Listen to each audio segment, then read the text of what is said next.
Assalamualaikum warahmatullahi wabarakatuh. Alhamdulillahi rabbil alamin wa bihi nasta'inu ala umurid dunya waddin wassalatu wassalamu ala asrafil anbiya'i wal mursalin Muhammadin sallallahu alaihi wasallam wa ala alihi wa sahbihi ajma'in. Hadirin jemaah salat Isya yang akan dilanjutkan dengan tarawih malam hari ini. Alhamdulillah kita memasuki malam ke-22 dan mudah-mudahan apa yang kita khidmatkan sebagai ibadah Ramadan diterima oleh Allah Subhanahu wa taala.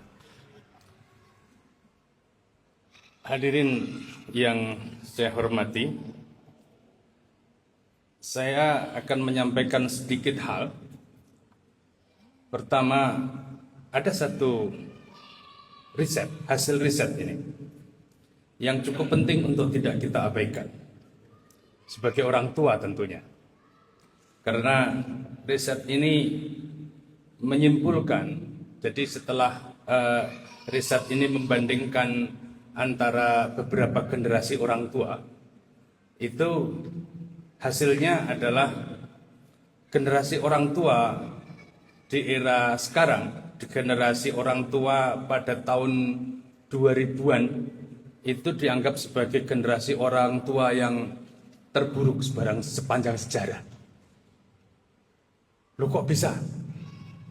Jadi karena orang tua yang mulai tahun 2000 itu tidak pernah menyadari bahwa akan terjadi perubahan atau revolusi teknologi yang sedemikian dahsyat. Kita dulu, semuanya generasi saya ketika kecil, itu tidak pernah menyadari akan ada bahwa kita bisa telepon orang Amerika itu saat itu juga, dan gratis lagi. Kita bisa menyaksikan apa yang terjadi di Eropa saat itu juga. Saya dulu tidak pernah menyangka itu. Tapi generasi orang tua sekarang itu tidak pernah menyadari itu, sehingga mereka akan membiarkan anak-anak mereka itu ikut arus teknologi. Kita bukan berarti anti teknologi, bukan, tetapi bagaimana kita bisa menyiasati teknologi. Coba kita bandingkan antara beberapa generasi orang tua yang ada. Kalau ditarik dari sejarah setelah Perang Dunia Kedua selesai, itu muncul satu generasi baru yang disebut sebagai generasi baby boomers. Baby boomers itu arti letter luck-nya adalah ledakan bayi. Karena pada saat perang itu sedikit sekali terjadi angka kelahiran. Orang-orang pada takut punya anak, sehingga angka kelahiran pada tahun 40-an itu turun secara drastis. Tetapi setelah perang usai, kira-kira tahun 50-an, itu orang-orang menjadi lega dan kemudian bergairah untuk memiliki anak yang banyak. Sehingga orang-orang yang lahir pada tahun 50-an itu saudaranya banyak, gitu Pak. Saudaranya bisa 7, 8, 10, 11, 23. Saudaranya banyak, maka disebut sebagai baby boomer. Nah, ciri khas atau karakter utama dari generasi baby boomers ini memiliki solidaritas yang kuat. Karena dulu tahun 50-an itu ekonomi belum membaik seperti sekarang. Ekonomi masih sangat terbatas, banyak keluarga-keluarga masih mengidap kemiskinan. Sehingga telur satu itu didadar, dibagi 10. Ya Pak? Nah, itu generasi zaman dulu. Nah, terus sehingga karena telur yang paling diingat itu telur dadar 1 dibagi 10 itu, maka nilai solidaritasnya sangat tinggi. Jangan sampai ada saudara saya yang tidak bisa makan. Itu nilai solidaritas yang paling diutamakan. Nah, selang beberapa tahun berikutnya muncul satu generasi baru yang disebut sebagai generasi X.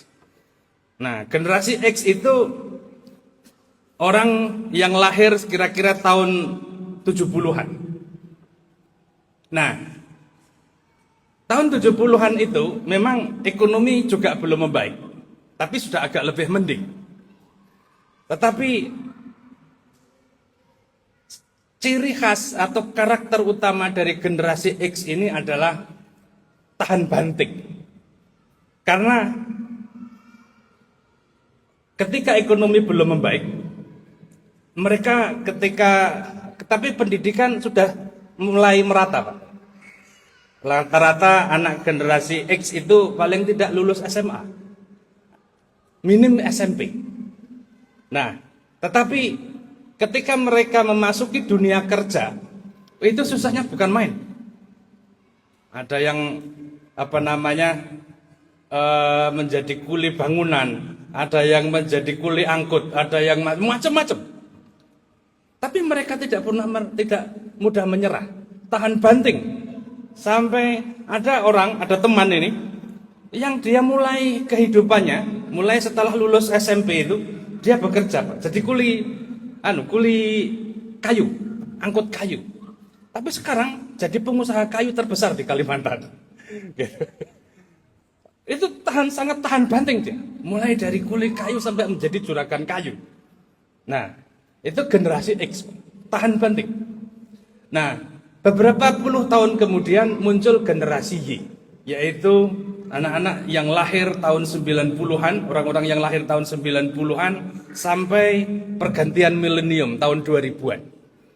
Itu disebut sebagai generasi Z. Dan ini generasi yang unik lagi. Karena apa?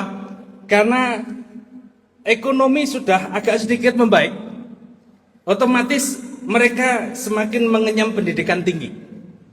Banyak anak-anak orang-orang yang lahir dari generasi Y itu yang bisa melanjutkan ke perguruan tinggi. Nah, terus kemudian ketika ke perguruan tinggi itu mereka memiliki literasi yang kuat. Jadi literasi itu memiliki pengetahuan yang agak cukup luas daripada generasi sebelumnya. Karena apa? Karena tahun 2000 itu mulai muncul teknologi internet. Dengan internet itu mereka bisa akses macam-macam. Dengan pendidikan tinggi, mereka yang memiliki anak yang biasa. Orang Jawa dulu kalau menamai anak kan Paijo karena dia lahir hari Paing. Atau Tugimin, Setu Legi. Ya toh? Setu Legi. Tapi anak-anak mereka yang menjadi yang lahir tahun 90-an, tahun 2000-an itu karena literasi yang tinggi nggak mau memberi nama anak Suparman, itu nggak mau.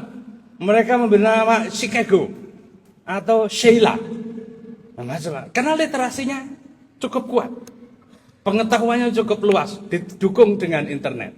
Nah, ini adalah titik balik ketika orang tua menjadi abai terhadap pendidikan anak. Sekarang gini, ini generasi Y, generasi berikutnya ada generasi Z. Nah, generasi Z itu yang sekarang sedang kuliah di Unisa, itu generasi Z namanya.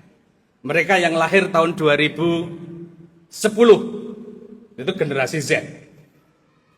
Nah, sekarang anak-anak yang lahir tahun sekitar 2015 itu disebut sebagai generasi A, generasi Alpha.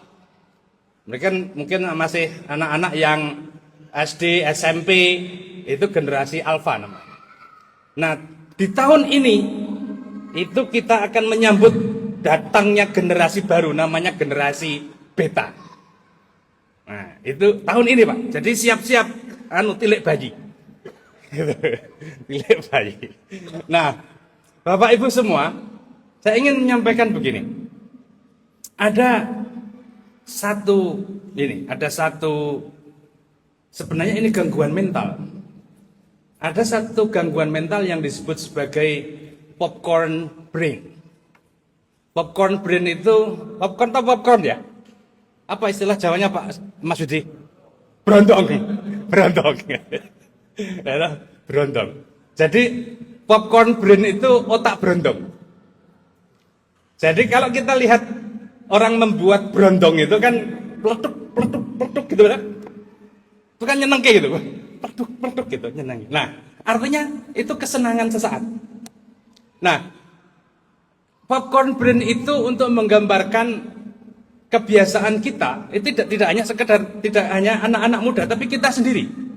Itu merasa puas kalau kita ngangkat telepon ini 5 menit sekali itu kita semuanya gini.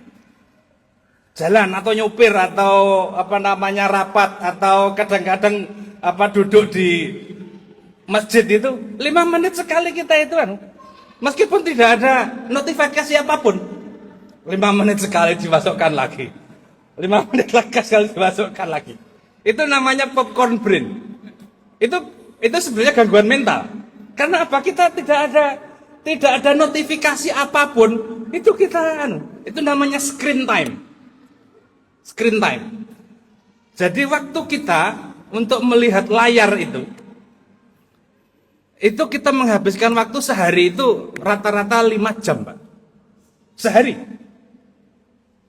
Jadi 5 menit sekali, kalau 24 jam sudah coba dikalikan. Itu udah 5 jam minimal. Apalagi kalau sekarang mungkin sambil duduk atau mungkin sambil nunggu tiduran, itu waktu screen time-nya anak-anak sekarang itu bisa sampai 3 jam. Mereka nggak tidur. Mereka pamit tidur kira-kira jam 9 gitu, tapi tidurnya jam 12 karena screen time itu. Jadi mata neko iwak. Nah, itu namanya screen time. Dan screen time kita itu rata-rata 5 jam per hari. Coba bayangkan, kita akan menghabiskan jadi 5 jam sehari. Kalau sebulan sudah 5 kali 30 berapa maksud? 150 jam sebulan. Belum lagi setahun. Belum lagi kalau sisa umur kita katakan 30 tahun. Itu untuk hanya sekedar screen time. Nah, itu kelainan mental sekarang, popcorn brain. Salah satu implikasi dampak sampingan dari popcorn brain itu namanya brain rot. Brain rot itu istilah sekarang itu apa istilahnya? Kerusakan otak gitu. Kira-kira begitulah. Tapi sebenarnya bukan itu maksudnya. Jadi brain rot itu satu kondisi di mana ada banyak orang yang kemudian menjadi tuna adap, tidak tahu tempat dan tidak tahu waktu. Sedang rapat gitu, enak, sedang rapat, serius-seriusnya rapat itu seenaknya dia membuka handphone. Saya ngajar Pak di sini, di kampus ini. Itu saya sering memperingatkan mahasiswa ketika dosen serius ngajar itu dia seenaknya membuka handphone, menjawab handphone, halo, gitu. Itu namanya tuna adab. Karena apa? Orang tidak lagi tahu kapan dan di mana dia menempatkan diri. Sehingga rapat bersama atasannya itu kemudian dengan seenaknya mengangkat telepon. Tidak pernah minta izin. Dan ini satu hal yang cukup penting untuk kita perhatikan sebagai orang tua, agar jangan sampai anak-anak kita itu menjadi tuna adab. Itu pesan utama dari sama saya ini. Karena tuna adab.